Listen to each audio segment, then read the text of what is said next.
Alright, शुरू करते हैं। Thank you so much once again Avinash sir, हम लोगों के साथ दोबारा से एक बार आने के लिए, फिर से बातें करने के लिए। पहले भी एक बार आई थिंक हम लोगों ने उसे किया था और मेरे को बहुत मजा आया था आपसे सीखने में। आज I think this is even more of a जहाँ पे कि we guidance and we really need to have your thoughts. तो ऑफ कोर्स द ब्रॉडर हमारा discussion is going to be sectors to keep close and avoid. But उससे पहले थोड़ा सा, if I may ask, what is your view of the market, what is going on? बहुत ज्यादा debate है कि bottom बन गया है, बनेगा, this is the time to buy the dip, this is the time to stay away from a falling knife. What is your view on the market sir right now? Yeah, I think first of all, I would like to thank you for inviting me again, and I think we'll make the podcast very interesting so that it's interactive for everybody.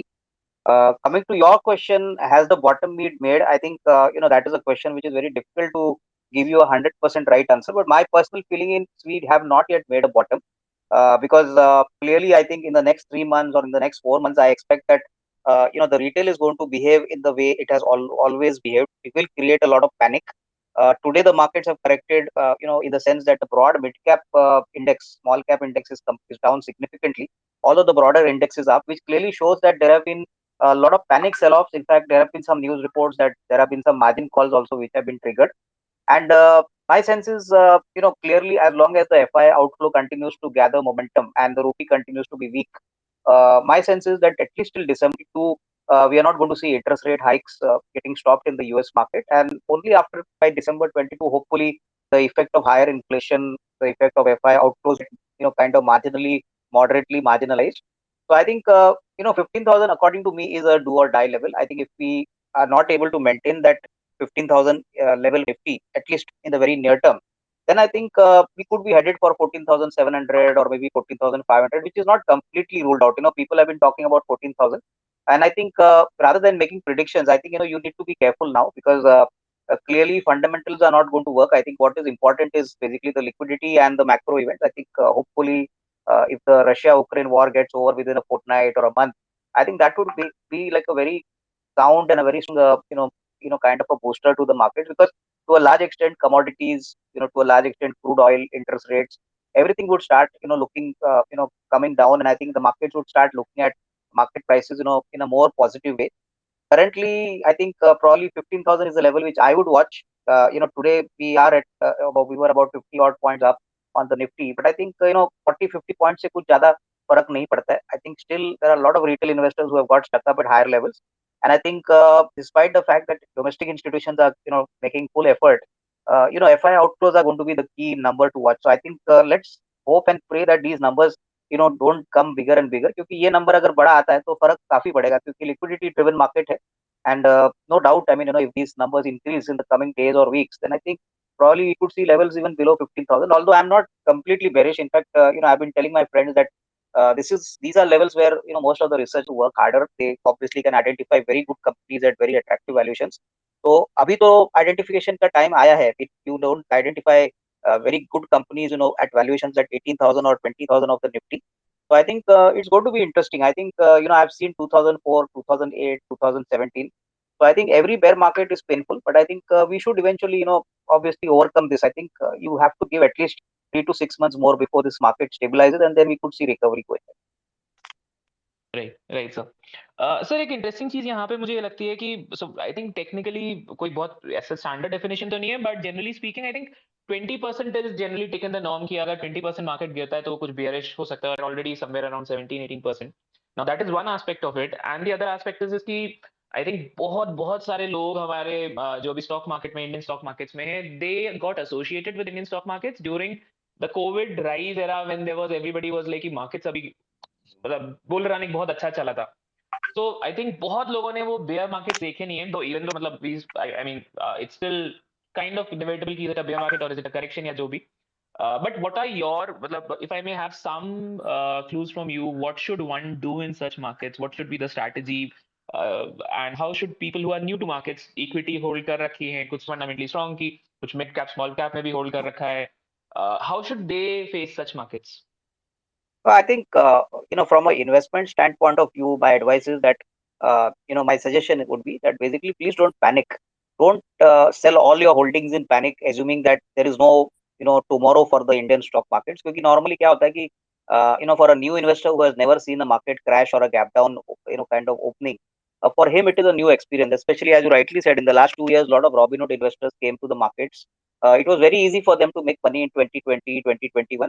But I think 2022 has been like a very frustrating kind of year for them. And now looking at the kind of volatility in the markets, guys who are not having the patience and the guys who don't have the holding power, I think for them it's going to be very, very difficult to make money. I think we have been telling our clients, our friends that, if you have invested in equity, even if your portfolio has seen a drawdown of 20, 30%, I think one thing is very clear that if you have good quality companies in your portfolio, will definitely bounce back.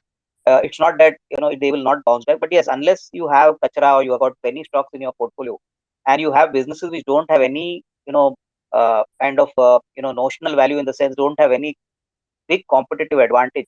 I think these are companies where it's better to exit and book out, because ultimately the market respects data, the market respects financial, it respects the cash flows. And whatever technical analysts say, I think, I had a debate about some time back on the Twitter spaces sometime last week, where, a gentleman said that you should only look at charts and candlesticks, and that is enough for making wealth. So I completely, unaccepted this, kind of analogy. I told the audience that unless you have some idea about what that company makes, what is the corporate governance level, what is the balance sheet quality, what is the cash flow generated, I think these things are now seen by even the technical analyst. So कहने का मतलब क्या है कि आप अगर ढंग की कंपनी खरीदोगे, थोड़ा ऊपर भी खरीदोगे, तो कोई टेंशन नहीं है, बट आपको बेसिकली अच्छी कंपनी और अच्छे बिजनेसेस में पैसा लगाना है. Equity as an asset will always outperform, over the longer period. Maybe for the next 6 months, my feeling is that markets will be volatile. There could be negative returns, but I think that is part and parcel. After 2 good years, I think the market will definitely adjust to a lot of macro variables like the Russia-Ukraine war, inflation, crude oil, commodity prices. I think almost everything has gone against the market. And plus, the main reason is I think FI liquidity is moving out swiftly.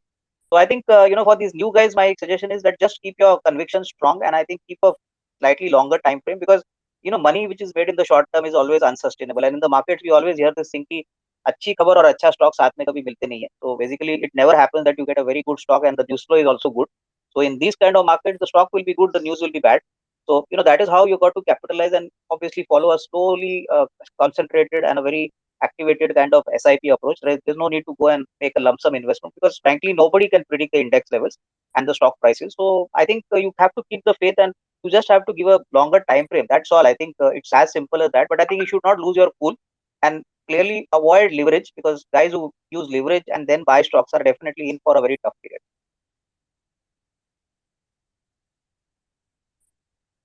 Right right sir this is there of course एक और इससे associated question which I want to ask before we actually move on to today's sector specific discussion is what are the few key factors that maybe you are looking for where you'll feel कि हाँ अभी turnaround आ सकता है. Is it maybe FIS की वापस buying? Is it any technical indicators? Is it global macro environmental factors का improvement कि अभी वापस RBI या Fed अपना policies में थोड़ा ease out करें? What are you looking for to what do you think will be the first sign that markets will start turning around from here? So I think the first sign would be obviously when commodity prices start falling significantly. Like today itself, you see what has been the scenario for copper, for zinc, lead. Commodity prices have got a very significant impact on the earning growth of entire Nifty companies and the Sensex companies. So it's very difficult to predict when the FI flows will, reverse. But clearly, I think a very simple indicator is when the dollar index starts correcting. I think that should give you a brief indicator that, obviously the dollar index is falling. So obviously dollar abhi come appreciate हो रहा है, and the rupee is also not weakening that fast. But I think from a fundamental perspective, if you ask me personally, I have been looking at companies now which consume all those commodities which had skyrocketed in the last 2 years. So it could be copper, it could be zinc, it could be a lot of other commodities like natural gas. So clearly, companies which are using these inputs as raw materials are going to be the first set of companies which are going to benefit. I mean, clearly, you could look at cable companies, you could look at companies which consume lead, zinc. All these companies have been badly massacred. Now, as far as the broader, bigger sectors are concerned, I think hopefully if the GDP growth continues, then you're going to see a lot of action on infrastructure. So macro numbers, from IIP, GDP growth. For banking, you need to look at the credit growth number, and I think that has been very strong, about 12-13% of late. So I think one needs continuity of these numbers for at least 1 or 2 quarters. So it's not going to be just one day affair.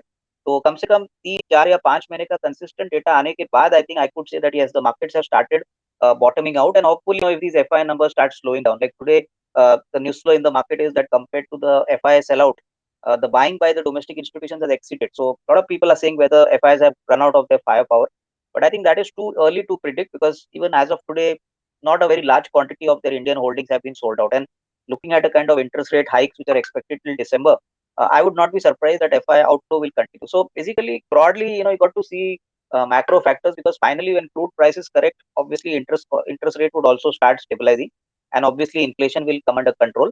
So I think it's going to be a connected chain, and I think the bigger trigger would be in the short term would be the Russia-Ukraine war. If there is some surrender or some final decision that the war has completely stopped, that itself will give a lot of comfort and confidence, because typically क्या होता है कि 3 months or 4 months before the recovery starts, the market starts discounting the process. So possibly the next 3 months are very important. If all these things materialize, then I think in the next 3 months we could possibly bottom out, and we could obviously assume that the recovery cycle will slowly start gathering momentum. Right, right. Perfect, sir. So I think that gives us a perfect segue. I think from that, I think one of the sectors that you must have, a watch for is commodities right now. Is it?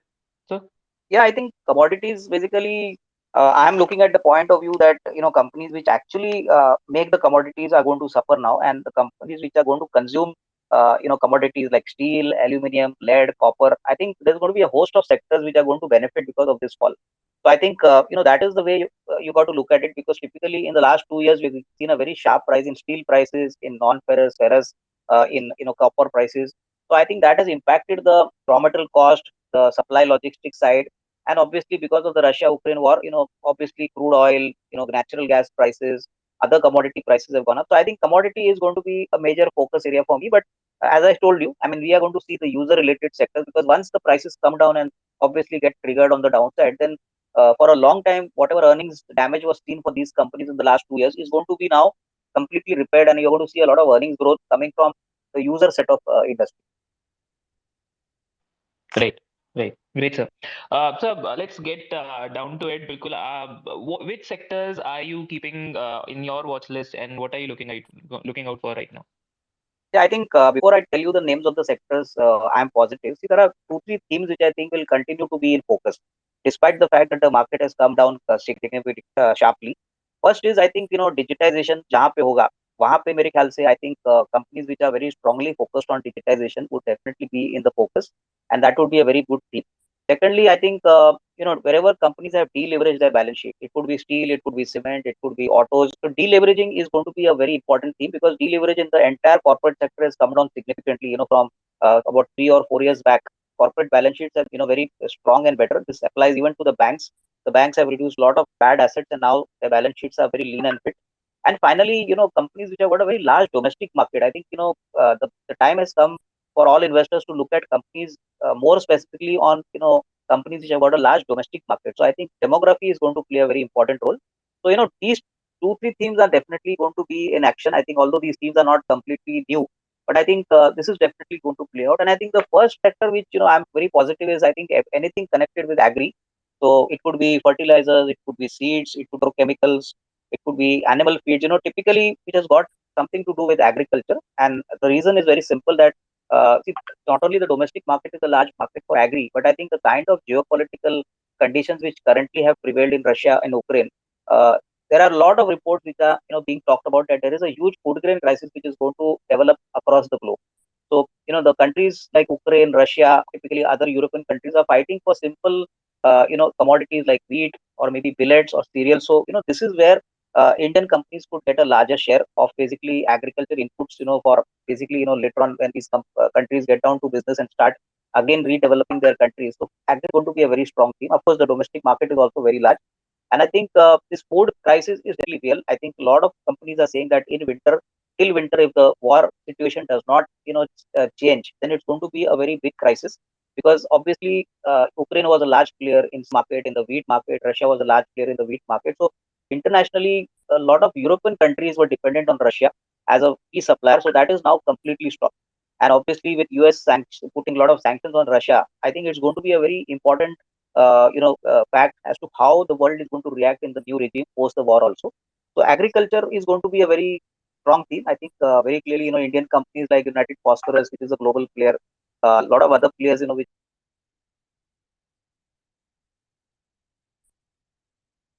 Hello.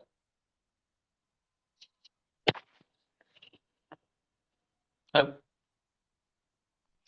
Uh, right. I think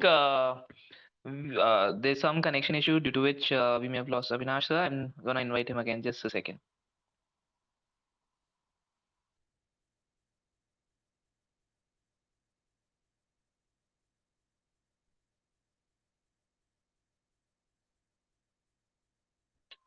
Meanwhile, while we wait for Avinash sir to join back, I have pinned a tweet in this podcast, in this space, and you can, if any questions to Avinash sir, please put them down in the comments of that tweet. Of course, we'll try to take up as many questions as we can, but due to time limitations, I mean, there may be some questions left, but yeah, we'll try to take up as many as we can towards the end of this discussion.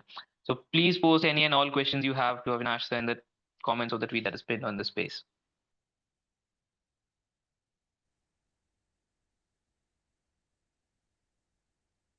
Hello, Avinash sir, are you there? Yeah, I can hear you. I mean, Yes, I, yes, I'm yes. sorry the line got cut, I think, without, I think when I was talking. So can you tell me where I was Yeah. so that I can, continue from where I stopped? Just it was a very मतलब अभी अभी just ही cut हुआ था sir. Okay. So no such Okay. nothing really Okay. lost. Right. So basically, I was telling all of you that we've done a lot of work on the defense sector, and I think defense is now a sector which is no longer the old sector what we used to see about 4 to 5 years back. In fact, defense companies are going to see a lot of action on the export market side. We had some discussions, with the BDL management back, and where they said that there is a very large opportunity in the export market also. So I think क्या है कि defense market में every player is unique. Every player has got a very large order book. So I think in case the market corrects, the market provides good opportunities even in this sector. Then I think there are many companies which possibly would give you a lot of good revenue as well as earnings growth, which the market would love to have over the next say 2 to 3 years. So I think companies like Bharat Electronics, for that reason, Bharat Dynamics, for that reason, companies like typically which are L&T, or for that reason Bharat Forge. These companies have also managements have also told us that defense is one where demand is not a problem, but it is only about execution. So I think the second sector, I think, which all participants should look at actively is defense, because this is not a sector which is going to be impacted by high interest rates or high crude prices or inflation. They have a clear set demand picture in front of them, and I think it's all about execution. Then I think the third sector which we have been looking at is very interestingly fourth quarter numbers. What we saw is basically shipping and logistics. If you observe the numbers in the fourth quarter, I think almost every company has shown extremely solid numbers, and I think logistics is a sector which is very directly linked to the GDP of a particular country. So we are hoping that in the next 2 years GDP growth rate will be about 7.5 to 8%. So logistics will definitely take the focus, and I think companies which are into express logistics, companies which are into infrastructure logistics are definitely bound to show good numbers. I think classic examples have been companies like All Cargo, Shreyas Shipping, PCI Express. All these companies, according to me, not only in their conference calls, management commentaries, but even in their numbers, have expressed a lot of confidence. In fact, today, just to point out, All Cargo was down significantly. It was quoting at around 250. Sometime back, it was quoting at 300 rupees plus. So obviously, the mid cap, sell-off has affected even good companies. So our sense is that looking at the uptick in the global demand, plus the kind of exports market which exports which are growing, plus the kind of imports which are growing. I think companies which have got a very good geographical kind of spread, not only domestic and export markets. I think those are the companies which one should keep under their radar. We particularly like companies like PCI Express, companies like All Cargo. Typically, even share shipping is a good bet. I think the shipping is also slowly moving out and coming into a much better kind of shape. So I think clearly shipping and logistics is one company where I think all of the participants should keep a watch. And the next sector is something to do with chemicals, but again, chemicals where the company is a sole manufacturer of these import substitute. I think there have been many companies in India, which are basically making only import substitute products and are largely monopoly players. Classic example, Deepak Nitrite, who's into phenol and acetone. Then titanium dioxide is not made in our country, but Make Money Organics is slowly and surely expected to commission its first capacity, hopefully in the next 2 to 3 months. Epichlorohydrin, again, a very strong, import substitute product, which Make Money Fine Chem makes it that demand exceeds supply and prices are still very remunerative. Most importantly, I think wherever the company makes the import substitute product and it's a one company oriented player, a classic example is also GNFC. GNFC, unfortunately, now is an F&O stock, but if you look at the business what they do, they are not a fertilizer company, but they are largely a specialized chemical company making PDI. And TDI prices in the last 3 to 6 months have shot up significantly. The management has also indicated that at least for the next 6 months, prices are unlikely to come down. So, this is also one of those companies where a lot of cash flow and a lot of upside is expected. I mean, the visibility obviously will depend on global factors, but companies into acetic acid, something like DNFC or Lakshmi Organic, I think one needs to look at these, product kind of generics in a very focused way. Because finally, if the product is great, if the product is an import substitute, and there is no other player in the market which caters to that product in the domestic market, then I think these are clear domestic kind of proxies for a very growing kind of market, because these kind of chemicals have numerous applications. So I think the third sector will be something like import substitutes. And then I think we also like power generation and basically power distribution and basically platform companies which operate here. So despite the fact that power generation is a very known story, I think after a very long time, power generators have become the flavor in the markets. People have realized that post the COVID, I think consumption has increased, production has increased, and I think the governments have also started looking at these companies favorably.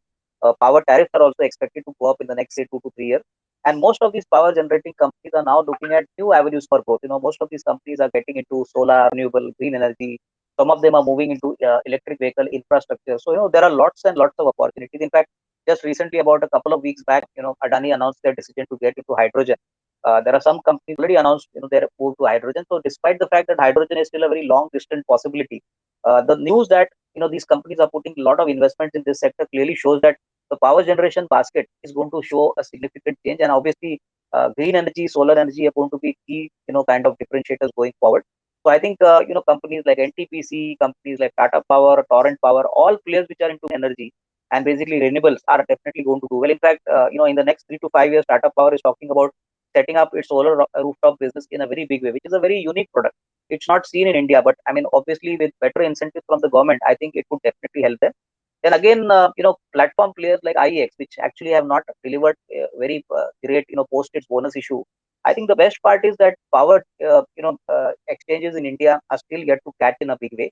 Although competition is expected over the next 2 to 3 years, but I think the business is monopolistic, the business is scalable, and most importantly, it's a very low cost model as far as the asset intensity is concerned. So I think even companies like REC, or for that reason, companies like IEX should be looked upon, because this is also going to be a very important parameter when you look at power generating company, because distribution kind of geographically kind of points which these companies have got will definitely help them, because it's not a very easy business for any new player to come in and grab market share. And then, of course, we continue to be positive on the export-oriented companies. I think despite the fact that global headwinds are challenging, our sense is that any company which does not import any raw material, but which has a large exposure in terms of revenue mix from the US or the Europe and earn dollars, are sectors like pharma, IT, for that is an automotive component, textiles. So these are sectors which are traditionally very strong on the dollar inflow side. So my sense is that despite the fact that there's a lot of uncertainty on IT, considering that US may go into recession, the best part for Indian companies is that the labor arbitrage still favors Indian companies, and it's not going to happen that India will completely lose out a market. In the past, also we have seen that these companies have always been discounted by these kind of negatives. But when the recovery happens, and when these companies start showing stronger recovery in terms of their top line, order book, and obviously their earnings growth, the market definitely rewards them with higher multiples. And the best part is most of the large cap IT companies, mid cap IT companies have corrected very sharply. I think interesting bets could be KPIT, which is largely focusing on the automotive and the electric vehicle kind of segment, which my sense is going to be a very big opportunity over the next, say, 4 to 5 years. So these could also be interesting sectors, because now the markets have come down. I think across the board there have been selling. So, as far as these sectors are concerned, the best part is that they are not import dependent, and most importantly, they generate dollars. Afterwards, I would believe that, looking at the frontline, index oriented companies like banks as well as autos and auto components. Now, in autos, clearly green shoots have been visible on the passenger car side, on the commercial vehicle side. Two-wheeler sales still continue to languish, but I think in due time, you will probably see kind of a recovery in the two-wheeler as well as in three-wheeler segments. Three-wheeler is a very small pocket, but two-wheeler is one segment which has underperformed for a long time. So our sense is that, at current levels, maybe one may not get that kind of upside on the two-wheeler basket side, but especially commercial vehicles and the tractor segment and the utility vehicle segments are experiencing very strong growth. In fact, one reason why we were positive is that we had met Mahindras. Mahindras are talking very big for their electric vehicle strategy. Plus, they are very positive on their tractor market strategy. And plus, players like Maruti, which remained silent on the electric vehicle market for a very long time. finally, we saw that they have announced a 10,000 crore investment for electric vehicles, which is going to mean that in the next 2 years, their first EV vehicle will be rolling out on the roads. So I think auto components, obviously, they have a direct correlation with autos. And then, as the banking side is concerned, I think despite the fact that these banks have been, mercilessly trashed, especially the PSU bank, the private sector bank, one thing is very clear that bank balance sheets are probably the best at this point of time as compared to what they were 5 years back. And even the PSU bank, like something like a SBI or maybe a Canada Bank or an Indian bank, they look pretty attractive because I think managements have realized that asset quality is one of the topmost priority, and loan book growth is going to obviously get a big accelerated push because credit cycle, the credit growth cycle has now moved up in double digits, which is a very positive sign because which means that corporate capex is also going to get geared up. So I think within the public sector and the private sector, I think these could be in the private sector. We are particularly bullish on the larger banks because we feel that these banks have the capacity to face any near-term challenges, something like an Axis Bank or something like a ICICI Bank. We would still not be comfortable with Bandhan Bank because we feel that there are several headwinds in the microfinance space. So I think probably another 1 or 2 quarters things could improve. But I think core banking and core basically value-added services which the banks provide, like an ICICI or Axis, I think where they have got a large exposure even on the digital side, could possibly give a lot of run for most participants' money if you put your money currently in these companies, because clearly I think visibility seems to be very strong. The management seems to be confident that corporates are more than happy now to spend money on fresh capacity built up. Not the case a couple of years back. After that, the last two sectors which we are positive is basically companies which are into the ethanol business. I mean, ethanol companies, sugar companies also today have been mercilessly trashed in the market. But I think the economics of ethanol is really amazing. My sense is that even if we have higher capacities over the next say 2 to 3 years, we will still be short of ethanol. And I think the opportunity for ethanol has been directly been pushed by the government of India, because the government of India has realized that if they want to reduce their trade deficit, they want to reduce their foreign exchange imports, and the only way is actually to push ethanol and increase the blending ratio. In fact, the blending ratio is now 10%. That for 25, 26 is 20%. So which means that every drop of ethanol which is going to be made by every ethanol player is going to be consumed. And the best part is ethanol prices have been continuously increased by the government. So I think that government push will continue, and till the time there is an equilibrium in demand supply, I think most of these companies should do well. Although this is a sector which is known to everybody, I think the current fall in the market could possibly provide a good opportunity, to get into some good large sugar companies which have built ethanol capacities. And finally, 2, 3 sectors which we feel are clearly looking very solid are basically the capital goods sector, the construction building product sector, and the QSR segment. QSR particularly appeals to us because it's a B2C segment. And after a very long period post-COVID, things have normalized. I think there are a lot of players which have now entered, after Jubilant entered the market. But clearly, I think there is a choice for everybody. We've seen companies like Devyani International, Sapphire Foods, or for that reason, Jubilant Foodworks. I think the biggest advantage is that here the business is growing voraciously, and the customers are more than willing to pay a higher price. So, the pricing is definitely in the favor of these companies. And since it's a food item, inflationary cost pressures are not actually bothering them. It is not pinching them that badly. And as far as the capital goods sector is concerned, after a 10-year lag, where almost nothing happened, we are seeing a lot of interest coming from corporates for increasing capacity, for increasing product-related kind of capacities in their factories. So I think players like Thermax, or for that reason, a player like Larsen and Toubro, or for that reason, even Anup Engineering. Incidentally, Anup Engineering has got a 300 crore order today, and the stock was mercilessly hammered today in today's market. So clearly, visibility is expected strongly over the next, say, 3 to 5 years. So I think, I'll say that these are the sectors which, personally I've been tracking, and I've been putting these companies and these, stocks from these sectors on my radar. What is avoidable, before we conclude and then start the Q&A, is basically the metal sector. I would believe one should avoid, because I think the fall has just started. And in all probability, you could assume that, we could be in for a very, very negative cycle, at least for the next 1 to 2 quarters. So metals across ferrous, non-ferrous could probably significantly underperform, and I think there's a lot of scope for derating here. The second sector which we feel is still not making any money and cash flow for investors or the companies is basically the aviation sector. I think companies like SpiceJet, companies like Indigo, despite the fact that they have started operating at pre-COVID levels in terms of their pre-utilization, I think cash flows are going to be under there is significantly lot of stress, because even as of now, as we speak, I think none of these companies are making cash flows which could sustain their operations for a long time. And obviously, companies like SpiceJet are extremely vulnerable because they don't even have the cash reserves with them to defend these kind of challenging times. The other sector which is going to be extremely competitive, and which I think a lot of you might have heard, is the paint sector. I think For the first time, we are going to see a very strong competitor in the market in the form of Grasim coming and putting up an investment of almost 10,000 crores here. JSW has also started, producing trade. So I think the market is going to suddenly see a lot of variety, a lot of price cutting from these two players, and I think it remains to be seen how the other companies react, like Asian or a Berger or typically a Indigo, where the market size is growing, but I think now growth will come at a significant cost. So I think it's better to be a little wary and cautious, because normally when there is pricing pressure, I think when competition increases, I think that is a time when you will not see a strong growth on the operational EBITDA in the kind of earnings growth these companies show. And finally, within the FMCG pack also, we are very selectively positive. Broadly, we expect that FMCG is also one space where valuations are still pretty expensive. And I think even despite the fact that these represent the consumption theme, I would believe that only if there is a significant correction, then only I think FMCG should definitely look attractive. Otherwise, most of the broader FMCG names like Hindustan Lever or Dabur or maybe a Britannia, I mean, these companies are definitely well managed, but at these kind of valuations, it's very difficult to believe that whether one could make a very reasonably good risk reward ratio over the next, say, 12, 15 months. And finally, the oil marketing companies, we have been hearing a lot of noises from companies like MRPL and IOC, BPCL, HPCL. I think this is also one space which has become more like a trading bet.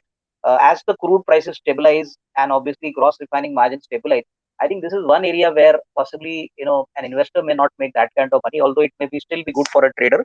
Oil marketing companies are definitely not advisable to put your money now, despite the fact that normalcy has come in the automotive sector, in the aviation sector, throughput has increased. And finally, we are still very skeptical and negative on companies which represent the new age internet companies. Companies like Paytm, Zomato, Policy Bazaar, Car Trade, Nykaa. I think these are all companies which still trade at exorbitant kind of valuations, and there is a long way before possibly these stocks could further get cheap. So I think the businesses of these companies are great, but the valuations of these companies are definitely not so attractive, which could possibly say that there's a great opportunity to buy these stocks at these current levels. And I think in these kind of markets, without in the absence of any operating profit, or maybe without any operating cash flow and a lot of cash burn, I think these are the most vulnerable kind of companies, because finally price to sales worked at a time when the market was in a kind of a exorbitant kind of exuberance. But as of now, markets are looking at realistic scenarios where obviously companies with a very strong kind of earnings growth, companies with a very strong growth in revenue as well as operating profitability, and obviously where the risk reward is in your favor. So I would say that these are the companies which I think investors should avoid. Frankly, valuations really don't matter here, because it's all about only the price to sales multiple, which in today's context has really got no meaning. So today a Nika which was probably discounted at 50 times has now come down to roughly about 30 times or 35 times. Even at these levels, the business looks pretty expensive if you look at the kind of cash flow the company has generated. And the same thing is applicable to Paytm, which expects its operating EBITDA to come by September 23. So I think there's a long kind of runway for these companies to start making money. So I think I'll end my discussion here on the sector. Then I think I would be happy that if we can start the Q&A, or maybe somebody has some other view about these sectors. Right definitely sir questions तो मेरे पास भी बहुत सारे but of course मैंने एक tweet print किया था इस स्पेसेस में and we have got a lot of questions there so we can I guess take them up first and then if we get time my questions as well. Okay, so एक question CA Varun Gupta sir का आया है can I invest in Zomato at current market price for long term. उसका I think हम लोग आपने थोड़ा सा टच अपॉन ऑलरेडी कर ही लिया है कि new age internet companies may be are not such a good bet right now. Then Funkmeister sir का आया है should I book loss in Nazara, Route and DMart or worth waiting for another 6 months in case you're tracking any of these companies, sir? So I think, see, my guess is that the gaming sector is going to do extremely well. And I think Nazara has already announced a bonus issue. Route Mobile is also a very good thriving business, but unfortunately, pricing, from the peak levels has corrected significantly. So unless, the investors have got at least a 2 year kind of time frame, I think if they don't have a 2 year time frame, then it's no point in holding on. But if you feel that, okay, 2 years is a time frame where I can hold on to these stocks, because Route Mobile is definitely a value-added telecom player. Nazara is a, very strong player on the gaming side. So businesses are great, but the current trend in the market prices will not change unless the market sentiment changes and the earnings recovery gets more stronger. So I think keep a time frame of 2 years, and then I think one can hopefully expect a decent upside. But in the short term, I don't think anything great is going to happen. Right, great. Okay, Dinesh Kumar sir ka hai, can you please share good stocks to buy? So sir, this entire discussion has been regarding that. You can probably we will tweet a recording of this podcast right after it's over, so you can probably listen to that. Amit sir का आया है. Sir, your views on sir, are you tracking Vedanta by any chance? Amit sir has requested you for your views on that. I think Vedanta is a clear representative of the metal and oil sector, and it's largely a commodity player. My sense is that see now the commodity cycle is going to go in for a very tough time. And if crude corrects down to 85, $95 a barrel, if aluminum prices correct, which are more or less expected now, I think the coming 1 or 2 quarters, or maybe the next 2 3 quarters, are going to be extremely challenging. You could find profit margins getting squeezed, and most importantly, this management is not very highly regarded in the markets. So I think except for the dividend factor, I think growth now is going to be a big question mark. So I think if you have the stocks, I think I would suggest that it's better to sell on the rise. In fact, today the stock corrected significantly, so probably you could wait for some time. But I think in the near term, I don't see any major earnings triggers here. So I think not advisable to buy, but if you hold, I think just wait for a bounce to exit. Right, right. Perfect, sir. Thank you so much for that. Okay, so then Deepak sir का आया है. What about auto ancillary specific bearings? Yeah, I think So, bearing companies should do well. I think companies like SKF, companies like Schaeffler India, or companies like even Rolex Rings. I think these are all great companies, but I think you must understand that these companies have been identified. They've been followed by investors for a long time. So I think hopefully the market corrects and you get opportunities in some sort of a gap down opening or maybe a panic sell off. I think keep these companies on your radar, because I think over the next 12, 18 months, bearing companies should do significantly well. And I think a lot of these companies have started now supplying to electric vehicle, kind of car companies, where the bearings are far different from the normal IC engine. So I think growth prospects are good, but I think from the risk reward point of view, maybe you should buy, them at slightly lower level. right. Perfect, sir. Okay, so उसके बाद Monika ma'am का आया है. Please share thoughts on Titan and Deepak Nitrate. Is it a good time to take entry in case you're tracking these, sir? Yeah, I think Titan is definitely a company where largely it's a lifestyle company operating in the gold jewelry segment. And I think if all of you might be aware that see the pricing for Titan has always been at a premium to the other competitors. So I think they never have a problem of demand. My sense is that the kind of correction you're seeing in Titan is really a short-term issue. Company has a very very strong business product model. I think the best part is they've always targeted segments which were not existed earlier. So they were very proactive in identifying new business segments. In fact, now just to tell you, they've identified saris as a very big segment. And in fact, the next 5 years, one should not be surprised that they could possibly be selling a lot of free saris to the female audience. So my sense is that yes, the growth will definitely continue. I mean, the stock has also corrected significantly. So if you want to buy, I think use a SIP strategy and build a kind of a position for a long term portfolio. I think the stock may not give you returns in the next 3 to 6 months because valuations are not very cheap. But yes, from a 2 to 3 year five kind of time frame, it definitely looks. Right, great, sir. Okay, उसके बाद एक question है sir, thinking about Nifty tomorrow. So as a broader discussion तो एक हमने किया. Do you have any thing in your mind for what might happen tomorrow specifically? Yeah, I think my guess is tomorrow also the markets will inch up because uh, there has been a lot of selling in the market. So some bounce will come. You could see levels of 15,500, 15,600. But I think the key issue is that how long will this be sustained? Because at higher levels, what we have seen is the markets have not been able to sustain the higher levels. So I think for a trader, you need to look at your stop losses very clear. And when you're talking about a day's view, I think in the way markets have been moving in and out, depend clearly on what kind of global factors play out. I mean, the crude price, or maybe the FI outflows, or geopolitically what is happening in Russia and Ukraine. So I think tomorrow we could see a little bit of more bounce because some sort of more short covering could come in. But medium to longer term trends, I think there are going to be a lot of breaks in between, and that is something which I think only time will tell. Right, right, sir. Okay, next sir, दो stocks आए हैं Wasim Shah sir का और Amit sir का. One is Vardhman Textiles and Amar Raja for long term. Yeah, I think as I mentioned to you that Amara Raja will benefit if lead prices come down significantly. The trend has now started, but now we need to see how sustainable this trend is in the downward trend for all commodities like lead, zinc, copper. So hopefully if the next 1 month or 2 months you see continuously falling prices for lead, that should be an indirect signal that Amara Raja battery should do well, because fundamentally it's a great business. They are virtually a zero debt business. They have reasonable cash on the book.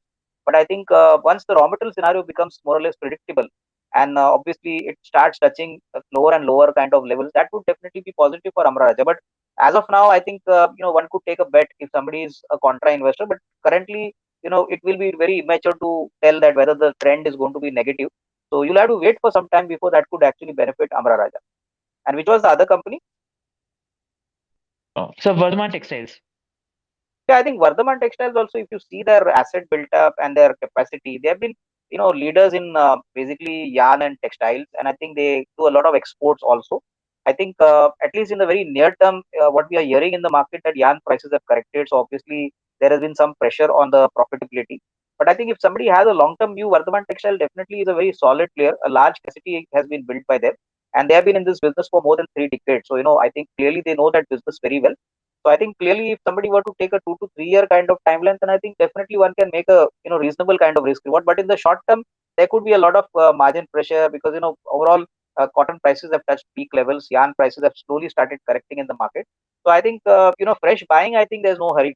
Wait for some time. I think you could possibly see little lower level as the market corrects. If at all. Right, perfect, sir. So इसके बाद Varinder Rana sir has sent his love and he is a big fan of yours and he has insisted that I do cover it in the podcast. So yeah, that's that. Then sir, there are two more stocks, Ambuja Cement and Gujarat Gas. Yeah, I think Gujarat Gas, my sense is that, as of now, the next 2 quarters are going to be challenging because, as I mentioned earlier, natural gas prices have shot up. And I think the best part for most of the city gas companies, including Gujarat Gas, is that there's a lot of pricing power with these companies. Like, I know somebody in MGL who has actually told me that despite the gas prices increasing, they have raised prices by almost 4 to 5 times in the last 6 to 8 months. So clearly, pricing power is there. But how much demand is going to get impacted by these price hikes is something which is difficult to predict. But I think gas as a clean source of energy is definitely going to grow exponentially over the next 3 to 5 years. And I think most of these companies are cash rich. They've got a very large distribution network. And I think overall gas consumption is going to grow in India. So I think somebody who looks at these companies from a longer term perspective can definitely look at it. Any decline is an opportunity, provided you have a long term kind of time frame. Right, perfect sir. इसके बाद sir, this is an interesting question. Siddharth Malik sir ने पूछा है. Recently the rates have been hiked, and which company's balance sheet other than financial sector will benefit from the interest income? So are there any other sectors that you think will benefit from increase in interest rates? Yeah, I That, think I yeah. think when the interest rates go up, typically, in the longer term, it is the banks and the housing finance companies because higher interest rates obviously benefits them because they make a better yield. But I think higher interest rates is also good for those companies which are sitting on a lot of cash and investment because their treasury income always. So I think, typically a company which is debt free and which has got a lot of cash on the books can obviously expect to make a higher treasury income because obviously corporate bonds or for that reason interest rates by nature will ensure that a higher share of the treasury income comes on the PBT. But I think largely the interest rate hike is beneficial for the banks, the non-banking finance companies, because clearly, they will have to pass on to the customer. And I think this is a very generic kind of business which they do. So it's not that one bank will offer a significant discount in the interest rate to one customer and somebody will offer a very high interest rate. I think when interest rates stabilize, what happens is for most of the housing loans which are on the variable side, the interest rate starts, automatically gets factored in for the higher rate. So I think longer term, it's going to be the banks, finance companies which will benefit. And obviously then, as I told you, the richer corporates which have got a lot of cash on the books and which are, generating a lot of free cash, obviously will make a lot of other income because when rates increase, their treasury income also should obviously. Right. Perfect, sir. Okay, so next those stocks मेरे भी मतलब one of the stocks is my favorite, of course. Bharti Airtel is one, जिस type का भी पूछा है, and one is ITC. So we kind of discussed that FMCG may not be doing so well, but ITC I'm interested to know because recently I think it has given some good performance.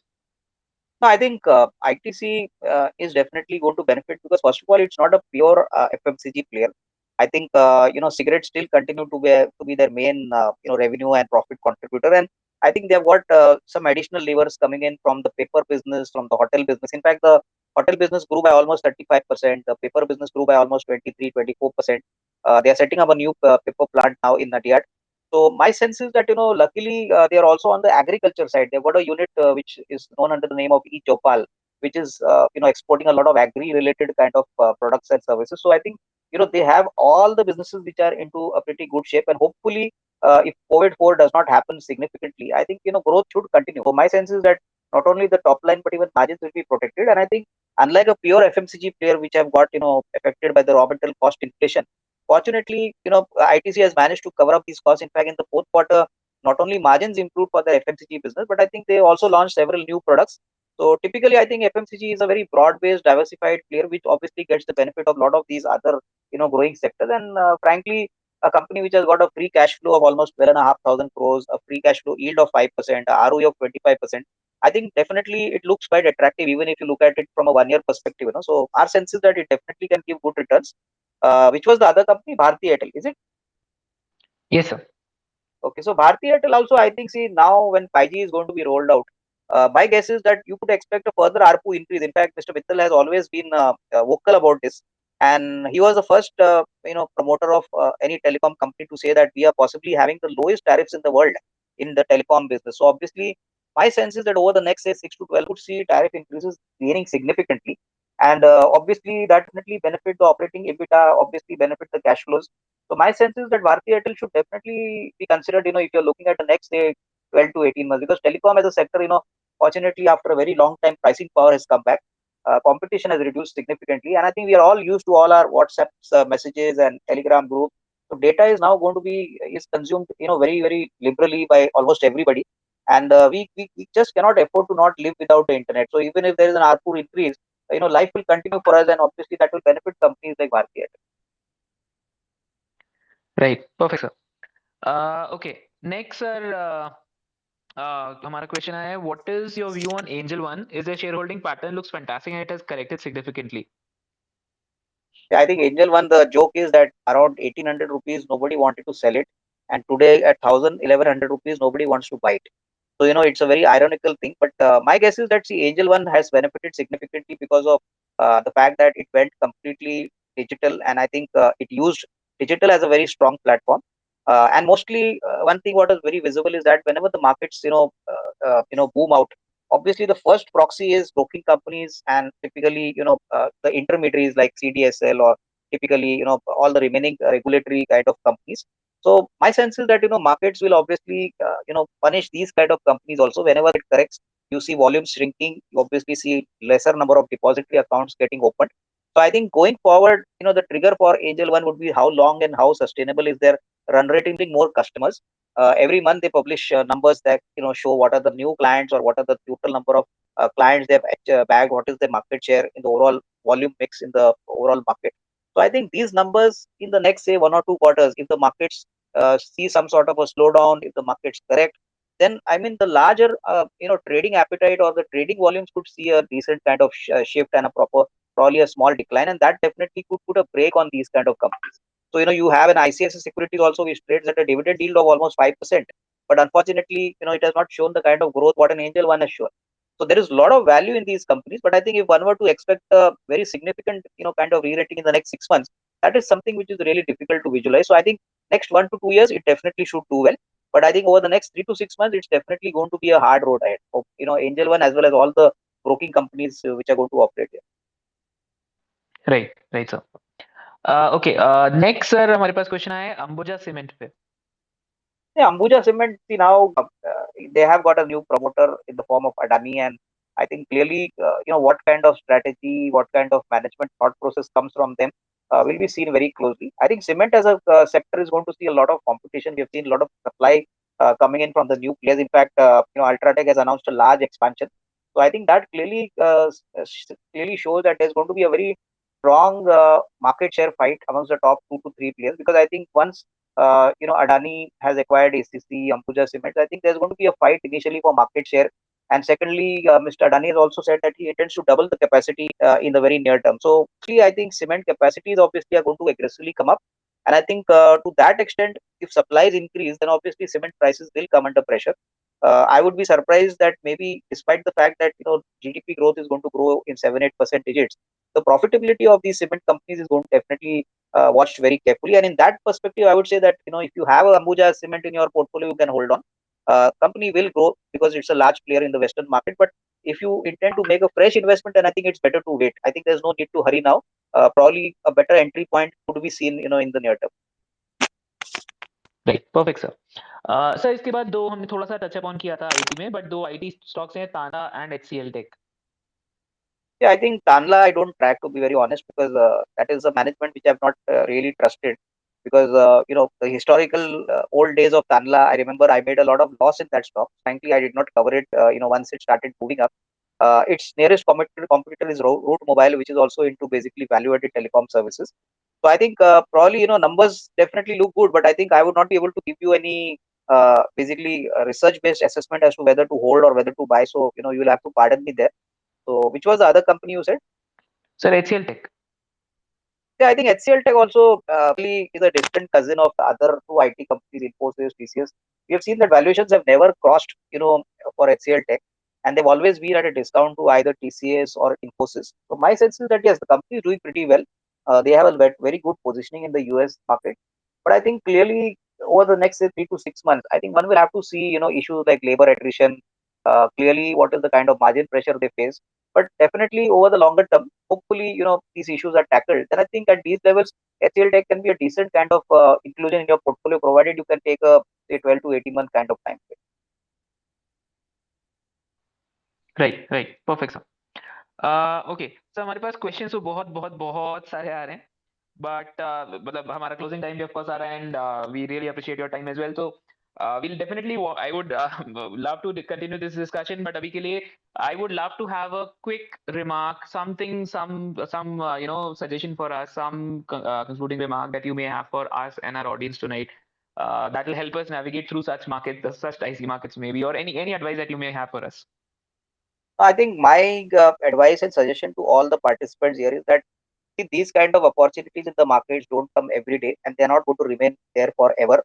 So basically, this is the time when you got to actually run through your filters, your screeners, and look at good companies which are offering you a very good entry point. Obviously, markets are painful. There are guys who have already bought in such kind of companies. They are now seeing a drawdown in their portfolios. But I think keep the conviction and keep the patience for equity, because equity is an asset class which has always outperformed all other asset classes. So my sense is that this is not going to stay for long. I think my personal view is that we could be in this kind of market for the next 3 to 6 months. Hopefully, 2023 should be much better. And I think once the Ukraine-Russia war corrects and gets completely over, I think you would see a dramatic change in the market sentiment, not only for the market whole, but even for commodities, for oil, for crude, typically for other commodity kind of input prices, and that will definitely create the sentiment more vibrant.